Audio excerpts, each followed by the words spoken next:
এ আল্লাহর গোলাম, এক যুদ্ধের কাহিনী শুনেছি, আমি নিজে বইয়েতে পড়েছি। স্বামী মারা যাওয়ার পর, স্বামী ছিল যুদ্ধের ময়দানে স্বামী মারা যাওয়ার পর এই লাশটা যখন স্ত্রীর সামনে আনা হয়, স্ত্রী স্বামীর লাশ দেখা পাথরের মতো হয়ে গেছে, কথা বন্ধ, কথা নাই, আওয়াজ নাই, কান্নাও নাই, যেন একটা পাথর, যেন একটা মূর্তি দাঁড়ায় আছে। এমন ভাবে স্বামীর মৃত্যু তারা হিট করেছে, চোখ দিয়া পানি আসে না, কথা বন্ধ। সাথে সাথে হইচই পড়ে গেল, স্বামীর সাথে স্ত্রীও এখন মারা যাবে কিনা। ডাক্তার আনা হলো, ডাক্তার পরীক্ষা করে কয় এই মহিলারে দ্রুত তার চোখ দিয়া পানি বের করাইতে হবে। যদি তার চোখ দিয়া পানি বের করানো না হয় তাহলে মহিলাটাকে বাঁচানো কষ্টকর হবে, মহিলাকেও বাঁচানো সম্ভব হবে না। কেমনে মহিলার কান্না করায়, স্বামীর চেহারা দেখানো হয়, কাফনের কাপড় সরায় স্বামীর চেহারা দেখানো হয়, স্বামীর কাছে এনে বসানো হয়। দুপলক নয়নে স্বামীকে দেখতেছে, কিন্তু চোখ দিয়া পানি আসে না, নির্বাক পাথর পাথর। ওই অবস্থায় একজন মহিলায় কয় রাখো, আমি একটা ব্যবস্থা করি, আমার মনে হয় আমার উদ্যোগটা কাম হবে। এই বইলাই তার একটা দুধের বাচ্চা ছিল, ওই বাচ্চাটাকে আইনা মার কুলে দিয়ে দিছি।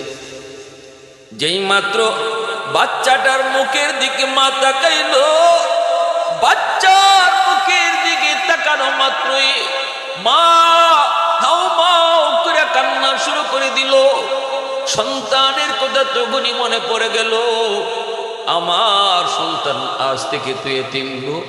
আব্বা বলে কারে আর ডাকবে, কাকে আব্বা বলে ডাকবে, এই কথাটা মনে করি মা হাও মা করে কান্না শুরু করলো।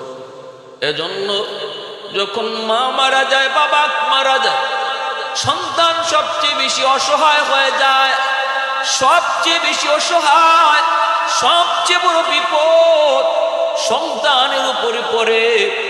এজন্য আলী হাসান হুসাইনের দিকে তাকে চোখের পানি জড়ায় জড়ায় আরো কামতেছে। আমার হাসান, আমার হুসাইন এখনো তো ছোট্ট, মা কয়া কারে ডাকবে, কে তাদেরকে বুকে তুলে ঘুম পাড়াবে, কে তাদেরকে তুলায় তুলায় খাওয়াবে, কে তাদেরকে গলায় জড়ায় ঘুমাবে, কার কাছ থেকে সান্ত্বনা নিবে। আলীর চোখ থেকে বাগ বাগলা পানি বের হতে লাগলো।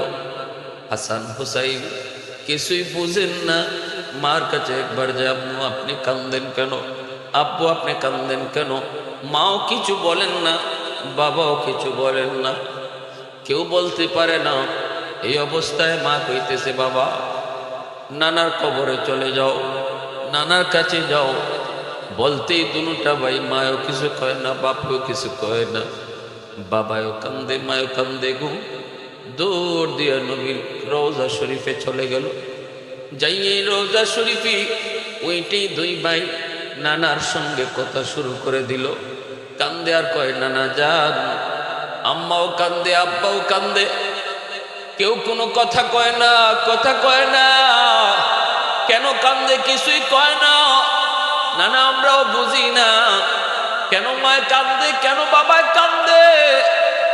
আল্লাহ নবী রওজা শরীফে শুয়ে শুয়ে নবী নাতিদের সঙ্গে কথা বলতেন। রওজার উপর থেকে নাতিরা জবাব দিতেন, নবী রওজার ভিতর থেকে জবাব দিতেন, কথা বলতেন।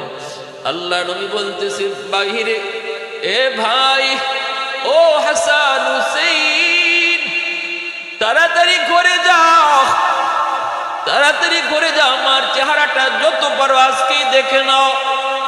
ভাই তাড়াতাড়ি তোরা মায়ের কাছে যা, আজ দিনটাই তোমাদের মাকে দেখার শেষ দিন, আর মাকে তোমরা দুনিয়ায় পাবে না। যত পারো মার চেহারাটা তোমরা যা দেখো রে, মার চেহারাটা যা দেখো। এই জমিনে যেই সন্তান বাপ মার চেহারার দিকে মায়ার নজরে তাকায়া বাপ মারে খুশি রাখছে, রসুল কয় মা মিন ওয়ালাদিন ইয়ানজুরু ইলা ওয়ালিদাইহি নাজরা রাহমাতিন ইল্লা কাতাবাল্লাহু লাহু বিকুল্লি নাজরাতিন হাজ্জাতাম মাবরুরা। নবীজি বলছেন, কোন সন্তান যখন বাপ মার চেহারার দিকে যত বেশি তাকায়, আল্লাহ ততবার আমল নামায় কবুল হজের সওয়াব উঠে দেয়। আল্লাহ নবী কয়, হাসানে হুসাইন দ্রুত যাও, যে মাকে ভালো করে দেখো, যতবার মার চেহারার দিকে তাকাও আর মাকে পাবা না, আর দেখার সুযোগ পাইবা না।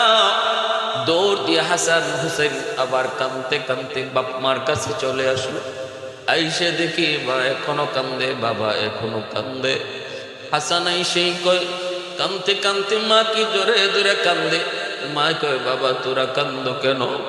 দুনু ভাই কয়, মা আমাদের কাছে আপনি গোপন করছেন, আব্বাও গোপন করেছে, কিন্তু নানা জান আমাদেরকে সব বইলে দিছে। মা গো,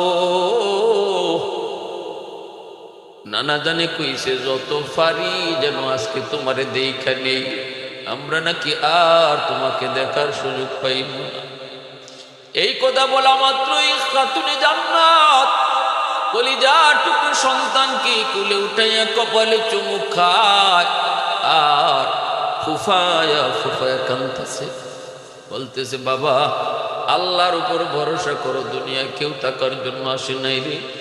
আজ আমি কাল তুমি, কেউ থাকার জন্য আমরা আসি নাই।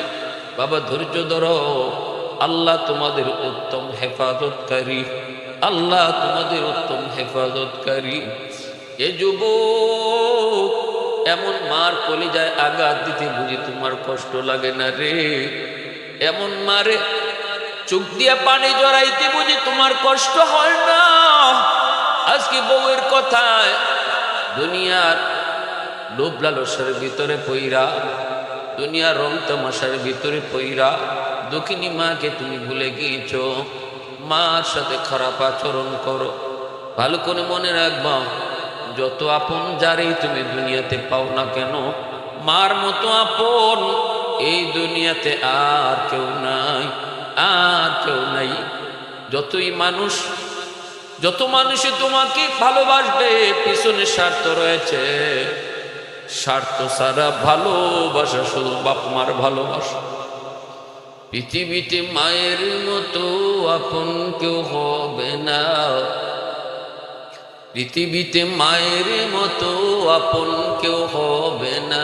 তোমরা কোনদিনও মায়েরই মনেতে কষ্ট দিও না, তোমরা কোনদিনও মায়েরই মনেতে কষ্ট দিও না।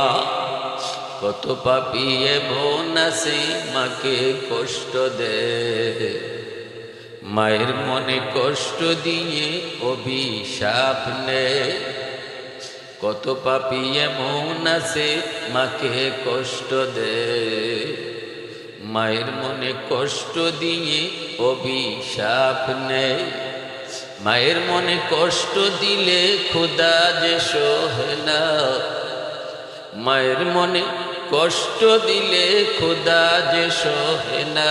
তোমরা কোনদিনও মায়েরই মনেতে কষ্ট দিও না, তোমরা কোনদিনও মায়েরই মনেতে কষ্ট দিও না। পৃথিবীতে মায়ের মতো আপন কেউ হবে না, পৃথিবীতে মায়ের মতো আপন কেউ হবে না। তোমরা কোনদিনও মায়েরই মনেতে কষ্ট দিও না।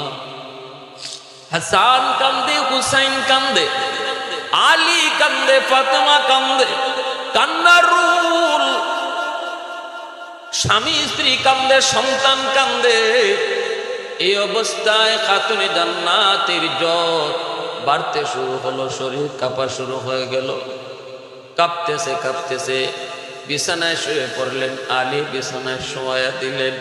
হাসান হুসাইন মার পাশে বসে আছে, চোখ থেকে দর দর করে পানি পড়ে। হাসান কান্দে আর কয়, হুসাইন কান্দে আর কয়, মাগো ও মা, নানা যতদিন দুনিয়ায় ছিলেন, যখনই আমরা কষ্ট পেতাম নানার কাছে গিয়ে সান্ত্বনা নিতাম। নানার কাছে গেলে পরে খুব পেটের ক্ষুধার কথা মনে থাকতো না গো। সেই নানা যান চলে যাওয়ার পর যার কাছ থেকে সান্ত্বনা নিতাম, আনন্দ পেতাম, গল্প বলতাম, তুমি ছিলে আমাদের মা। মা, আমরা দুই বাইরে কার হাতে রেখে যাইতেছি? ফাতেমা আলীর হাত ধইরা কই, স্বামী গো,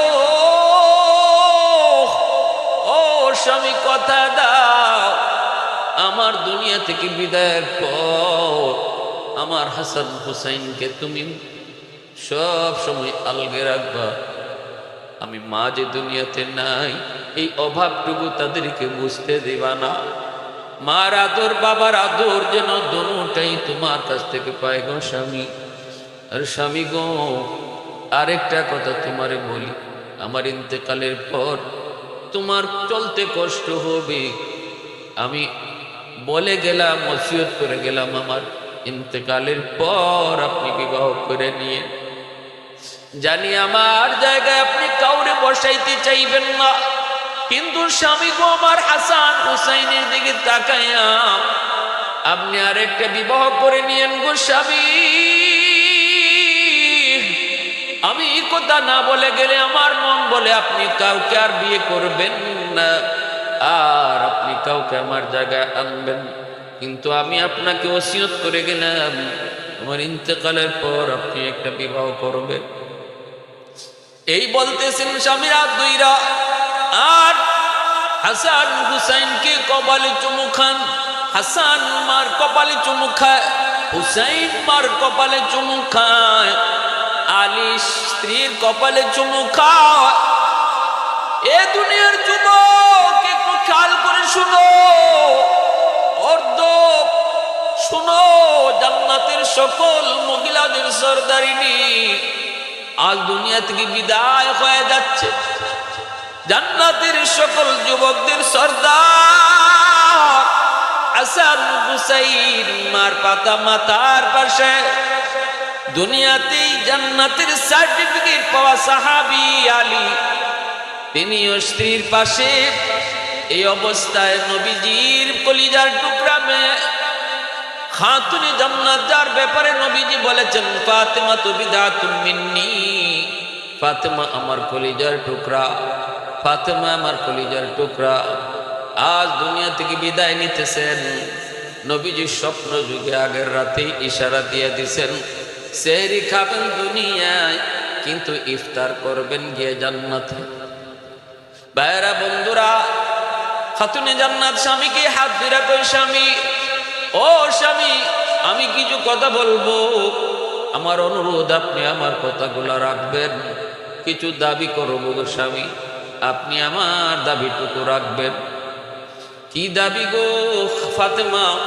দুনিয়াতে জীবিত থাকতে কোনোদিন কোনো কিছু দাবি করো নাই, আজ এমন কি দাবি তুমি করবা?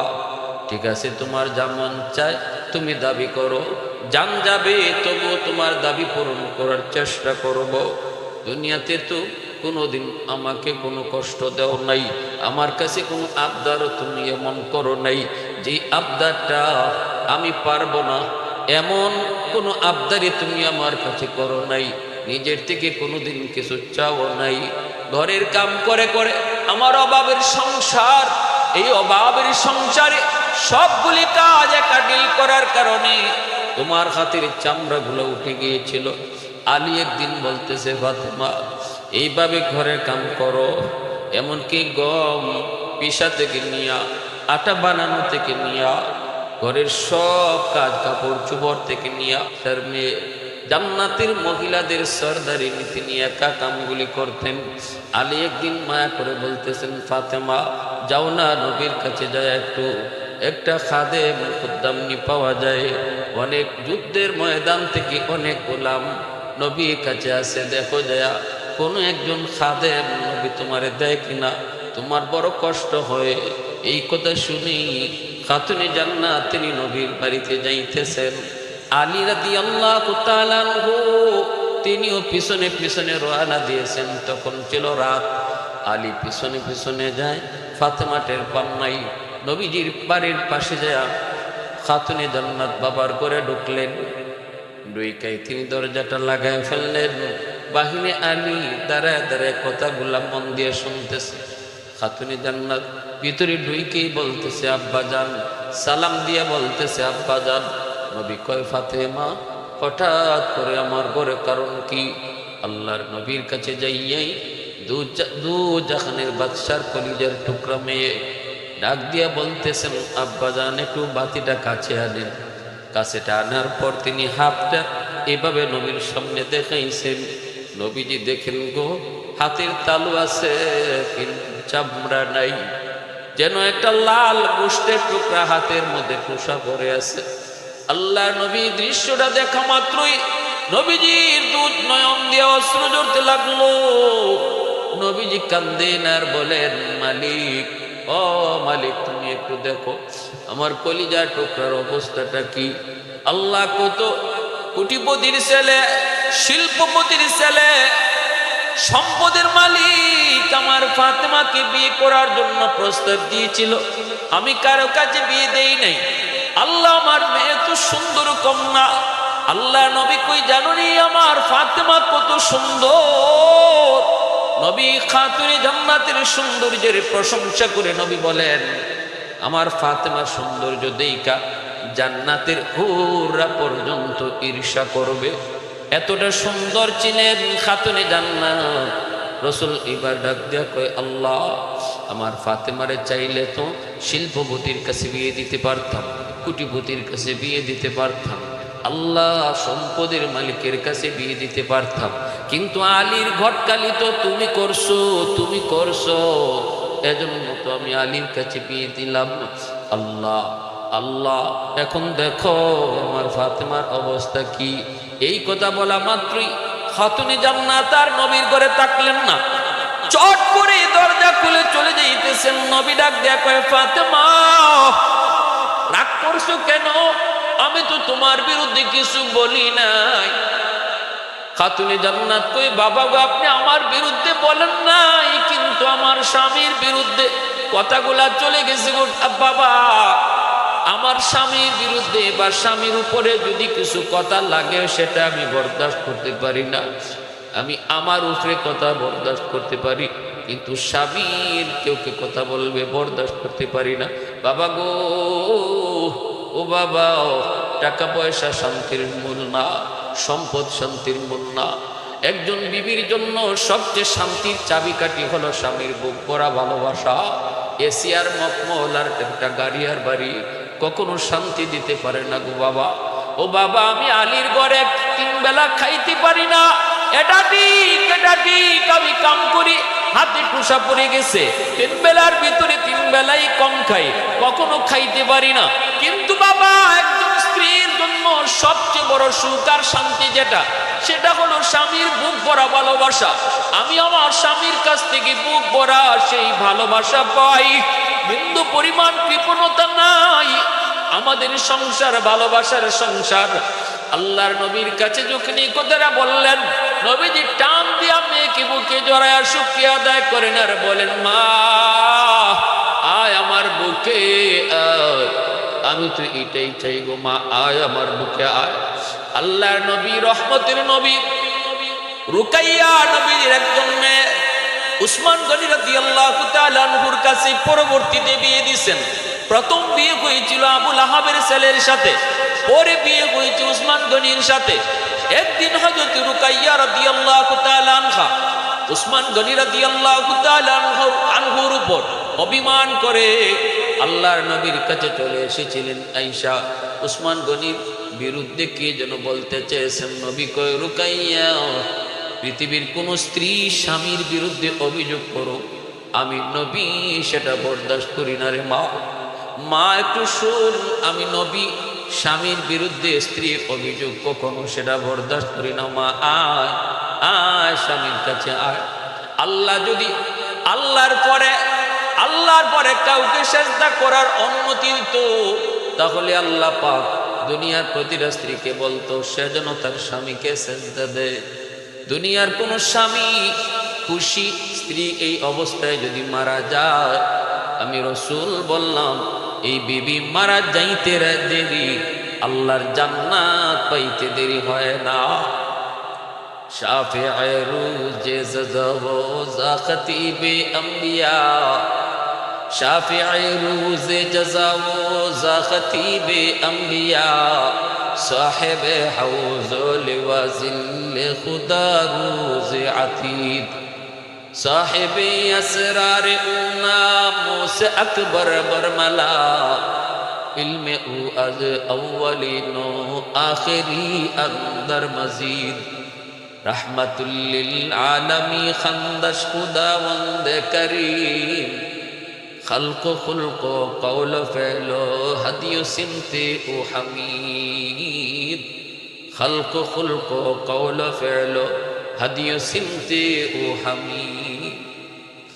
আল্লাহ নবী রহমতের নবী মায়ার নবী খাতুনে জান্নাতের কপালে চুমু খাইলেন। আল্লাহ নবীর কলিজার টুকরা মেয়ে আসতেছেন, নবী কোনো খাদিম দিতে পারেন নাই। নবী বলতেছে মারে দেওয়ার মতো কিছুই নাই, খালি হাতে ফেরত আইতেছেন। আলী রাদিয়াল্লাহু তাআলা আনহু আগেই তিনি চলে আসছেন, কিন্তু আলীর চোখ দিয়ে দর দর করে পানি পড়ে। আল্লাহ তুমি যে আমাকে এমন একজন বিবি দিয়েছ গো আল্লাহ, আমি দুনিয়াতে সবচেয়ে সুখী একজন স্বামী, এমন একজন স্ত্রী তুমি আমাকে দিয়েছ। বাবার কাছে যাইও, আমি স্বামীর বিরুদ্ধে একটু নালিশ দিবে দূরের কথা, আমার উপরে বা আমার বিরুদ্ধে একটু নালিশ কেউ করবে এটাও সইতে রাজি না। আল মারআতুস সালিহা খায়রুম মিনাদ দুনিয়া ওয়া মা ফিহা। আল্লাহ নবী কয়েকজন নেককার দিনদার স্ত্রী স্বামীর কাছে দুনিয়ার সকল সম্পদের মধ্যে সবচেয়ে বড় সম্পদ, সবচেয়ে বড় সম্পদ একজন স্বামীর জন্য নেককার স্ত্রী। আলী রাদিয়াল্লাহু তাআলা আনহু আল্লাহর শুকরিয়া আদায় করেন। ভাইরা বন্ধুরা, জন্য আলী মৌতের সময় ফাতেমা খাতুনে জান্নাতের হাত ধরে বলতেছে, ফাতেমা কি এমন দাবি তোমার কও, দুনিয়াতে কোনো দাবি তো আমার কাছে করো নাই, আজ এমন কি দাবি তোমার একটু কও। তখন হাতটা ধরে বলতেছেন, স্বামী গো, ও স্বামী, প্রথম নম্বর কথা হলো তুমি আমাকে মাফ করো, আমি তোমার হক আদায় করতে পারি নেই। আলী রাদিয়াল্লাহু তাআলা আনহু আরো জোরে কান্না শুরু করে দিলেন। ফাতেমা, ফাতেমা এটা তুমি কি বলেছো? আমি তোমার হক কোনোটাই আদায় করতে পারি নাই গো, আমি তোমার হক আদায় করতে পারি নাই। আমি বড় অসহায়, আমি বড় দরিদ্র, আমার তো বিয়ের সময় কোনো ঘরই ছিল না, আমার তো বিয়ের সময় কোনো ঘরই ছিল না, মোহর দেওয়ার মতোই ক্ষমতা আমার ছিল না। আল্লাহ নবী বলেছিলেন, আলী তুমি যে আমার মেয়ে খাতুনে জান্নাত ফাতেমার বিয়ে করবা, মোহর আসেনি। আলী কই মোহর নাই। নবী কই তোমার বর মোটা বিক্রি করে যা পাও তা দিয়া মোহর করো। আলী রাদিয়াল্লাহু তাআলা আনহু যুদ্ধের বর্মটা নিয়ে রওনা দিয়েছেন মোহর ধার্য করার জন্য, মোহর দেওয়ার জন্য। রাস্তায় উসমান গনি রাদিয়াল্লাহু তাআলা আনহু পেয়ে গেছেন। ধনী একজন সাহাবী উসমান গনি কয়, আলী কই যাও? কয় বর্মটা বিক্রি করব। কেন? কয় মোহর দেওয়ার জন্য। উসমান গনি কয় আমার কাছে বিক্রি করো, কত দেওয়া লাগবে? কয় আপনার যা খুশি। উসমান গনি 500 দিরহাম দিয়ে দিছেন। এইবার দেখা যায় এই বর্মটা তিনি লইয়া উসমান গনি নিয়ে গেলেন, টাকা দিয়ে দিলেন। আলী রাদিয়াল্লাহু তাআলা আনহু এই টাকাটা তিনি মোহর হিসেবে দিলেন। কিন্তু বিয়ের দিন উসমান গনি যেই বর্মটা আলীর কাছ থেকে কিনছিলেন, এই বর্মটা বিয়ের দিন তিনি আবার আলীকে উপহার দিয়ে দিছেন। যেই আলী বিয়ে করার সময় মোহর ছিল না, এত দরিদ্র, এত গরিব, ওই আলী বলতেছে, ফাতেমা গো, আমি তোমার কোনো হক আদায় করতে পারি নাই, তোমার কোনো শখ, তোমাকে কোনো আনন্দ, তোমাকে আমার মন মতোই তোমাকে আমি কিছু খাওয়াইতে পারি নাই, দিতে পারি নাই। ও ফাতেমা, তোমার কাছ থেকে আমি কোনো কষ্ট পাই নাই, তুমি যদি আমার কাছ থেকে কোনো কষ্ট পেয়ে থাকো গো বিবি, দয়া করে মাফ করে দিও। এইভাবে স্বামী স্ত্রী একজন আরেকজনের কাছ থেকে মাফ নেয়।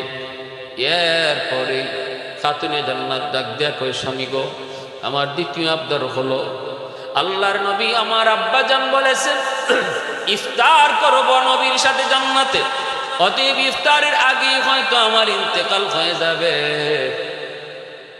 স্বামী গো, অনুরোধ করি এই রাতের বেলায় আপনি আমাকে দাফন করে দিয়েন, আর কারোকে এলানও করবেন না, জানাজার জন্য মানুষ ডাকবেন না, রাতের বেলায় আমাকে দাফন করবেন। কারণ আমি পছন্দ করি আমার জানাজা, আমার দাফনটা যেন রাতের অন্ধকারে হয়, কেউ যেন দেখতে না পায়। আমি আল্লাহর কাছে ওয়াদা করব, চাইছি, জীবনভর চাইছি, মালিক যেভাবে দুনিয়াতে আমি পর্দা করছি, আল্লাহ মরণটা যেন, মরণ শুধু নয়, দাফনটাও যেন আমার পর্দার হালতে হয়। এজন্যই রাতের অন্ধকারে আমাকে দাফন করে দিও, সকাল পর্যন্ত অপেক্ষা করো না, আর আমার মৃত্যুর এলান তুমি কইরো না গো স্বামী। আমি চাই না আমার জানাজায় অনেক মানুষ হইতো, মানুষজন আইসা আমার চেহারা যদি না দেখে, আমার কাফনের উপর দিয়ে আমার বডিটা তারা আন্দাজ করে ফেলবে, কতটুকু আমি লম্বা, কতটুকু চৌড়া। এটাও আমি পছন্দ করি না, এটাও আমি পছন্দ করি না গো স্বামী। রাতের অন্ধকারে চুপচাপ আমার হাসান হুসেনকে নিয়ে আপনি জানাজা পয়রা দাফন দিয়ে দিন। আমার কলিজার টুকরা সন্তান হাসান হুসেনকে নিয়ে আপনি দাফন দিয়ে দিয়েন, কারো কাছে আমার মৃত্যুর খবরটাও দিয়েন না। আলী রাদিয়াল্লাহু তাআলা আনহুর হাত ধরে জান্নাতের সরদারিনী একজন স্ত্রী তার স্বামীর হাত ধরে মৃত্যুর আগে ওসিয়ত করে যায়, আরেকটা দাবি করেন, মরণের পর আমাকে কবর দিবা জান্নাতুল বাকি, পূর্ব দিকে সবুজ একটা বাতি আছে, ওই বাতির নিচে আমাকে শোয়াই দিও। আর স্বামী গো, আরেকটা দাবি হলো, আমার কবরের উপরের মাটি তুমি উঁচা রাইখো না, মাটিটাও সমান করে দিও, আমার কবর দেখেও যেন কেউ বুঝতে না পারে কোন কবরটা খাতুনে জান্নাতের কবর। আলী রাদিয়াল্লাহু তাআলা আনহুর হাত ধরে কথাগুলি বলতেছেন, হায়দার, কেরার হায়দার, এত বীর বাহাদুর আলী, এই সময়টাতে যেন তিনি সবচেয়ে বড় সহায়, যেন তার গায়ে শক্তি নেই। হাসান হুসাইন মার মাথার পাশে বৈশা কান্দে, মার কথাগুলি শুনতেছে আর কান্দতেছে। আলী কপালে চুমু খায়, হাসান হুসাইন মার কপালে চুমু খায়, মাকে শেষ বিদায় দেয়। সন্তান মাকে শেষ বিদায় দিতেছে, মাকে সন্তান শেষ বিদায় দিতেছে। ভাইরা বন্ধুরা, এই বলে বলে খাতুনে জান্নার দিন ইন্তেকাল হয়ে গেল, চোখের সামনে দুনিয়া থেকে বিদায়। আর ওই অবস্থায় আলী রাদিয়াল্লাহু তাআলা আনহু তিনি যখন এইভাবে কবর খুঁড়তে যাবেন, কিন্তু কবর খোদার জন্য তো লোকের প্রয়োজন, একা কেমনে খুঁজবেন? হঠাৎ করে দেখেন আবু যর গিফারি তিনি আসতেছেন। আল্লাহ নবী কে, আবু যর কই যাও? কেমনে কই যাইবা? কয় আলী তোমার কাছেই তো আইছি। কেন? কয় কবর খোদায় সাহায্য করার জন্য। আলী কয় আবু যর কে তোমারে খবর দিল? আমার ফাতেমার মৃত্যুর খবর তো আমি কাউকে দেই নাই। আবু যর গিফারি কয় আমি স্বপ্ন যুগে দেখতে পেয়েছি, কে যেন আমারে ডাক দেয়া কয়, এ আবু যর ঘুম থেকে উঠ, আলী একা কবর খনন করতে পারবে না, নবীর কলিজার টুকরা মেয়ে ফাতেমার ইন্তেকাল হয়ে গেছে। এরে আবু যর যাও, দ্রুত যাও। এরে আলী আমি আসি নাই, আমাকে পাঠানো হয়েছে, আমি নিজে নিজে আসি নাই, আমাকে পাঠানো হয়েছে। আবু যর গিফারি রাদিয়াল্লাহু তাআলা আনহু আলী রাদিয়াল্লাহু তাআলা আনহুর সঙ্গে জান্নাতুল বাকির পূর্ব কোণায় সেই সবুজ বাতির নিচেই কবর খনন করেন, আর কবরকে সম্বোধন করে কিছু প্রশ্ন করেছিলেন। এর কবর তুই জানোনি আজ তোর মাঝে কারে রাখা হবে? জান্নাতের মহিলাদের সরদারিনী, জান্নাতের যুবকদের সরদার তাদের মা, রহমতের নবী দু জাহানের বাদশার কলিজার টুকরা কেরার হায়দার আলীর কলিজার টুকরা বিবি, আজ তোর মাঝে রাখবো, বিয়াদবি করবি না। কবর জবাব দেয়, আমি কার মেয়ে, কার স্ত্রী, কার বোন, কার সন্তান আমি চিনি না গো, আমি চিনি শুধু নেক আমল। যদিও এই রাওয়ায়াতের ভিত্তি পাওয়া যায় না, কিন্তু মনে রাখবেন কথাটা খাতুনে জান্নাতকে সম্বোধন করে কবর কয় নাই। কবর কথাটা কইছে আমার আপনার মতো পাপীদের জন্য। খাতুনে জান্নাত তো দুনিয়াতেই জান্নাতের সার্টিফিকেট পেয়ে গেছেন, এত বড় সাহস কবরের নাই। খাতুনে জান্নাতকে কইতো, কথাটা কইছে আমার আপনার মতো পাপীর জন্য। ভাইরা বন্ধুরা, জন্য বলতেছিলাম, এইভাবেই দু জাহানের বাদশার কলিজার টুকরা মেয়ে খাতুনে জান্নাত ফাতেমা রাদিয়াল্লাহু তাআলা আনহার ইন্তেকাল হয়েছে। মৌতের আগ পর্যন্ত তিনি পর্দার গুরুত্ব বুঝে গেছেন, এমনকি মৌতের পরও পর্দার গুরুত্ব বুঝে গেছেন। যার কারণে কিয়ামতের ময়দানে যখন নবীর মেয়ে খাতুনে জান্নাত জান্নাতে ঢুকবে, আল্লাহ পাক হাসরবাসীকে লক্ষ্য করে বলবে, ইয়া মাশারাল হাসার গাদ্দু আবসারহুম, এই হাসরবাসী তোমরা তোমাদের চোখ নিচে করো, কারণ এই মুহূর্তে আমার বন্ধুর কলিজার টুকরা মেয়ে ফাতেমা, যে শুধু জীবদ্দশায় শুধু পর্দা মানছে তা না, মরণের পরেও পর্দার গুরুত্ব বুঝে গেছে।